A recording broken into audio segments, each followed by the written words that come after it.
বাংলার বাড়ির টাকায় কাটমানি খাওয়ার ভিডিও ভাইরাল। কংগ্রেসের নেতা আর এলাকার প্রধান আলমগীর কবির ওরফে উজ্জ্বলের নামে টাকার বড় অভিযোগ উঠেছে। লোকজন বলছে বাংলার বাড়ি আবাসন প্রকল্পে ঘর পাইয়ে দেওয়ার নাম করে তিনি সুবিধাভোগীদের কাছ থেকে টাকা নিয়েছেন। অভিযোগ আছে তিনি নাকি বলতেন এই টাকা তদন্তের অফিসারদের দিতে হবে, তাহলেই ঘর মঞ্জুর হবে। অনেক গরিব আর যোগ্য মানুষ টাকা দিতে পারেননি, তাই তারা ঘর পাওয়ার সুযোগ থেকেও বঞ্চিত হয়েছেন বলে জানা গেছে। একটা ভাইরাল ভিডিওতেও দেখা যাচ্ছে আলমগীর কবির ঘর পাইয়ে দেওয়ার জন্য টাকা নিচ্ছেন। সেখানে এক সুবিধাভোগী বলছেন টাকার অঙ্ক নাকি কমানো যাবে না। পাকা বাড়ি আছে তার নাম আছে, আর যার বাড়ি নাই তার নাম কেটে দিয়েছে। কারা কারা কেটেছে নাম চেয়েছে ভিডিওর কাছে।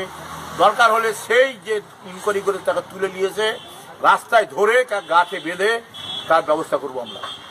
কেন তার নাম, যার পাকা বাড়ি আছে তার নাম আছে পয়সা দিয়েছে বলে, আর যার কাঁচা বাড়ি ভেঙে গেছে তার নামটা কেটে দিয়েছে। আর তার পেছনে আছে পঞ্চায়েত, তার পেছনে আছে পঞ্চায়েতের প্রধান। এই কাজ করেছে, নোংরা কাজ করেছে পঞ্চায়েত। আমরা এই ব্যবস্থা নেব। আমার কাছে 7-8টা অভিযোগ এসছে, সমস্ত অভিযোগের তদন্ত হবে।